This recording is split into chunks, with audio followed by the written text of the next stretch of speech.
We live in a noisy world. The sound that surrounds us can often help us to communicate with our environment, but it can also hurt us without our even realizing it. Many of the sounds we take for granted, both at home and at work, can actually be harmful over time. Before we know it, the damage is done and our hearing is impaired. For about 10 million people, hearing loss resulting from loud noise is a grim reality. Noise can also cause stress and fatigue, interfere with concentration, and lower morale. In addition, many of these factors can also cause accidents. That's why the Occupational Safety and Health Administration, OSHA, created a regulation to protect workers from high levels of noise. It's called the Occupational Noise Exposure Standard. The regulation requires employees to be trained regarding how to protect their hearing when they work in areas where sound levels can be harmful. That's what this program is all about. Protection begins with awareness. You need to understand the effects of noise on hearing, the purpose, value, and care of hearing protection, and hearing test procedures. Your first hearing safeguard is to understand how noise can injure your ears. This will help you recognize the conditions that can damage your ability to hear. Noise has often been called any unwanted sound. But harmful noise is much more than that. The physical pressure created by high levels of sound can have a powerful effect on your body and your mind. While noise has many different characteristics, there are three that can be dangerous. The first is known as frequency. The notes produced by a piano change as each new key is struck. This is because the vibrations sent out by the individual strings are different. These waves can be measured in cycles per second or hertz. The higher the number of cycles per second a sound has, the higher the frequency of the sound. The frequency of a noise is a concern because higher frequencies are more damaging to our hearing. So pay special attention to the high-frequency sounds, the higher-pitched ones, that you hear in your surroundings. But don't forget to stay alert for the loudness of a sound in the area, too. The second source of potential trouble for your hearing is a sound's volume. After all, loud noise is often called deafening for good reason. Sound volume is measured on a mathematical scale of units known as decibels, or dBs. Each of these increments represents a significant increase in the power of a noise. For example, a 3 dB increase is a doubling of sound energy. But because volume multiplies as it rises up the scale, a 10 decibel gain represents a tenfold increase in power. The third potentially harmful characteristic of sound is the length of time you remain within a noisy area. The louder a sound is, the less time you should be around it. This duration of sound is defined by three categories. Continuous noise is a steady sound with little or no change over time. Constantly running machinery is a good example of a continuous noise level. Home construction sites often have intermittent noise levels. In these situations, loud noises can occur for significant time spans, but are separated by relatively quiet pauses. Impulsive noise lasts for less than a second, but is generally very loud. A hydraulic punch press or stamping machine often produces this type of noise each time it is activated. Noise that is loud and continuous is especially dangerous to your hearing. It's when the loudness level reaches an average of 90 decibels over an 8-hour time frame that your hearing is in jeopardy. That's when OSHA's noise exposure regulation says you must take steps to protect your ability to hear. To fully understand the effect that these three types of noise can have on your hearing, you need to understand how the ear works. The ear is a delicate but remarkably efficient amplifier. In fact, even modern electronics are no match for the human ear. It can detect even faint sound waves traveling through the air, using a system of structures located within the outer, middle, and inner ear. The outer ear collects sound waves as they come into the area. These are then funneled down the ear canal toward a tight membrane called the eardrum. When the sound waves strike the eardrum, it vibrates. The vibrations are then transmitted to the middle ear. Three small bones within the middle ear amplify the power of the sound about 1,000 times greater than that of the original sound wave.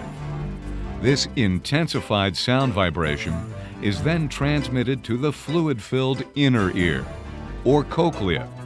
As this happens, it stirs thousands of hairs within the cochlea.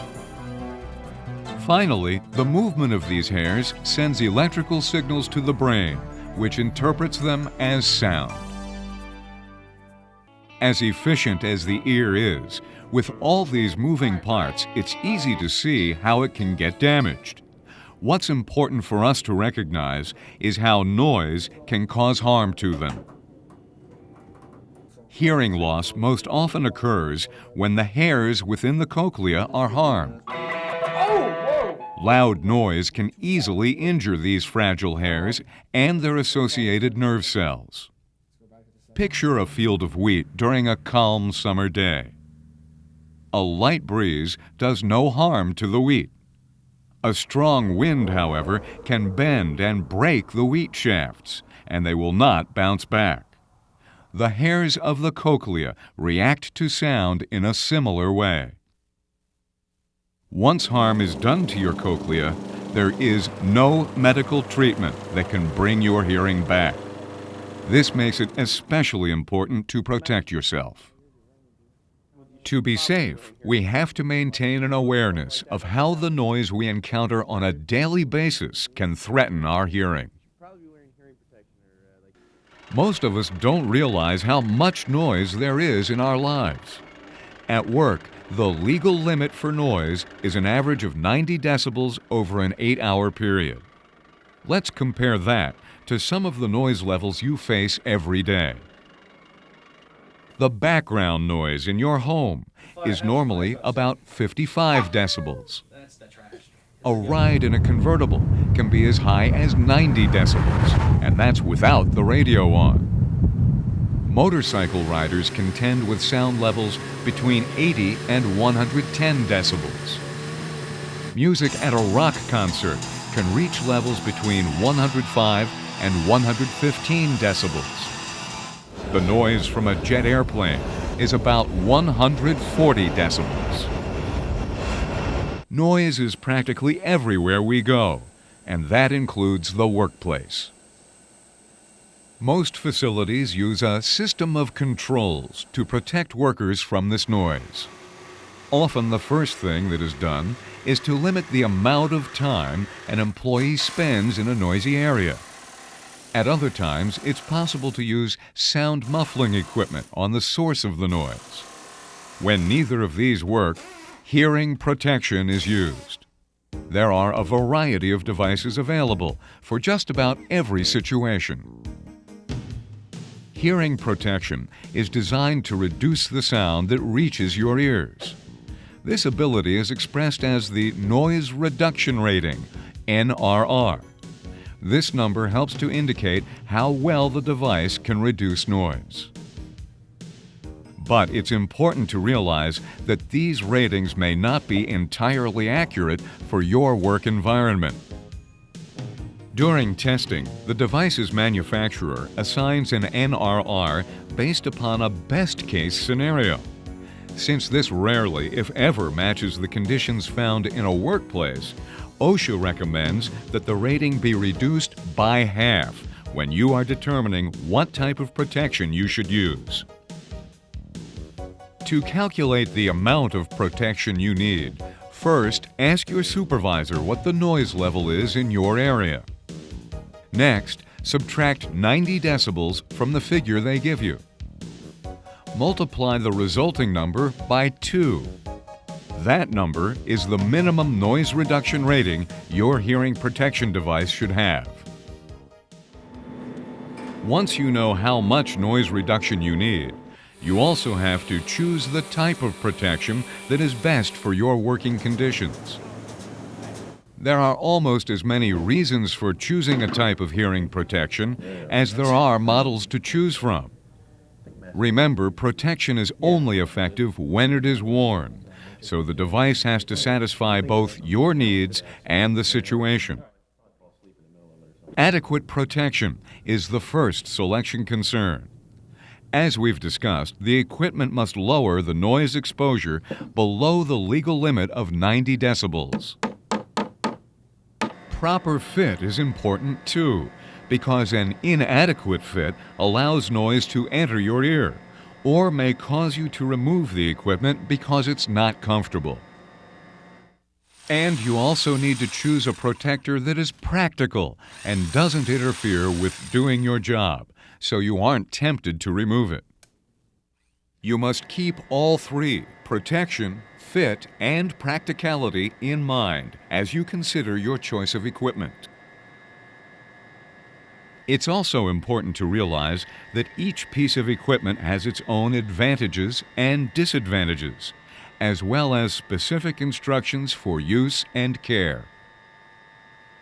Earmuffs are used in a number of situations. Muffs feature 2 cups filled with sound-dampening material, generally joined together by a headband. Cap-mounted earmuffs attach to safety helmets. They are used in places where multiple personal protective equipment is necessary, and are used where safeguarding both the head and ears is needed. A face shield can also be attached to the helmet for complete head and face protection. Muffs are popular because they're easy to use, they're designed to fit anyone, they aren't easily lost or misplaced, they don't irritate infections or other ear conditions, and they can be worn with earplugs if additional protection is needed. Muffs can't be worn in all situations, however. Some of their disadvantages include they're heavier than other types of protection. In hot working conditions, they can be uncomfortable.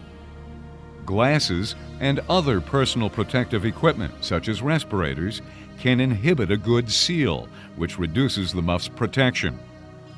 And because muffs can be bulky, they can make working in confined spaces difficult. If you do decide to use earmuffs, you need to follow some basic guidelines to ensure top performance. Place the cups over your ears and make sure that the cuffs provide a secure seal with your head. The headband should be tight enough to provide a proper seal, but not so tight that it becomes uncomfortable. And never remove your muffs when you are still in a noisy environment. It's also important to follow all of the manufacturer's instructions for care of your muffs. Inspect your muffs regularly for wear and tear. Don't use them if they are defective in any way. Wash the cups and headband with a mild detergent, but be careful that the sound-reducing material doesn't get wet. And keep ear cushions clean by using a soft brush to remove oil and dirt that can harden the cushioning material. Replace the cushions when they get stiff or brittle. If earmuffs aren't right for your situation, ear plugs might be a good alternative. These are designed to fit inside the ear canal and come in both reusable and disposable models. There are a number of good reasons to use plugs. They are small and lightweight. They're inexpensive and easily replaced if lost. In hot or humid work conditions, they can be more comfortable to wear than other types of ear protection. And they don't interfere with other personal protective equipment. But just like all hearing protection, plugs aren't ideal in every instance. They have their disadvantages too. For instance, each of us is different, and for some people, plugs may irritate the ear canal. Plugs are easily lost, so you may need to carry extra pairs with you. They don't provide adequate protection for high levels of noise. You have to wash your hands prior to inserting plugs into your ear canal. If your work area doesn't have water readily available, this can be a problem. And plugs have to be inserted properly to ensure satisfactory protection. Both insertion and removal can be difficult. If you prefer plugs for your protection, be sure to take these steps to get their full benefit. Always wash your hands before handling earplugs. This will help to prevent ear infections, which can also be dangerous to your hearing. When using foam-type plugs, first shape them between your thumb and forefinger for easy insertion into the ear canal. When your plugs are ready, use your opposite hand to pull the ear outward and upward to enlarge and straighten the ear canal. Then insert the plug. For foam plugs, allow a little extra time so the foam can expand to form the proper seal against the canal walls. Release your ear and make sure that the plug is fully inserted so it won't fall out. Once you're in a noisy environment, be sure to keep your plugs in place. Caring for your plugs is just as easy as using them. Always follow the guidelines from the manufacturer and keep them well maintained with some basic upkeep. The only care required for disposable plugs is that you throw them away. Never use disposable plugs more than once. Regularly inspect reusable plugs for torn flanges or other signs of wear. Don't use plugs that are weakened because they won't protect you well. Keep reusable plugs clean to avoid infection and to ensure a proper fit. Wash them with a toothbrush in mild detergent. Rinse the detergent off, then allow the plugs to air dry on a clean surface. Once they are completely dry, store them in their own plastic container. Earplugs work well in a variety of situations, but in locations where noise levels are intermittent, they can be bothersome. For these circumstances, canal caps may be more useful. Canal caps, sometimes called pods, consist of two earplugs held in place by a rigid band. As a result, these are easy to remove when sound levels decrease. The thing to remember about canal caps is that they offer less protection than either muffs or individual plugs. Ask your supervisor if this type of protection is suitable for your area. Even if you've taken every precaution, your employer will want to make sure your hearing is healthy, so be prepared to take a hearing test. Hearing tests provide an accurate measure of your hearing ability. They also make it possible to start early medical treatment if your test shows a hearing loss. Your employer will provide these tests free of charge each year that you work in an area where the noise level averages 85 decibels or higher during an 8-hour period. The first test establishes a starting point or baseline of your hearing. Health professionals will compare the results of the test you take each year to see if any change has occurred. Remember, the goal of OSHA's noise exposure standard is to preserve your ability to hear human speech. Since the human voice is made up of many frequencies of sound, a hearing test is designed to measure your ability to hear at the 500, 1,000, 2,000, 3,000, 4,000, and 6,000 Hz frequencies. The results are plotted on a graph called an audiogram. This is your hearing record. If a 10 decibel reduction in your ability to hear is detected at the 2000, 3000, or 4000 Hz frequencies, you will be notified. This kind of a hearing change is known as a standard threshold shift. It means that a sound has to be 10 decibels louder for you to hear it than was necessary in previous years. If the test shows you have experienced this kind of hearing loss, you may be asked to take the test again. This is to make sure the first test was accurate, or that the change was not a temporary one. Temporary hearing loss can be common. The hearing loss could also be the result of an ear infection or some other reason. To rule these out, you may be referred to another physician for a medical exam. The real test of any hearing conservation program is that it works. Remember these key points to keep your hearing in top condition. Noise can damage hearing when it averages 90 decibels or more for an 8-hour time period. Be particularly aware of high-frequency sound, loud sound, and the duration or length of time you are exposed to harmful sound.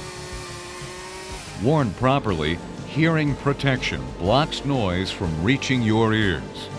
When choosing protective equipment, consider its noise reduction rating, comfort and fit, and practicality in your work environment. Hearing tests are a valuable tool in your fight to maintain your ability to hear, so make sure you have them regularly. Your life would not be the same without the ability to hear. Our hearing allows us to communicate with others, warns us about dangerous situations, and makes it possible to enjoy simple pleasures like music. Hearing is irreplaceable. Do everything you can to preserve this precious gift before it's too late.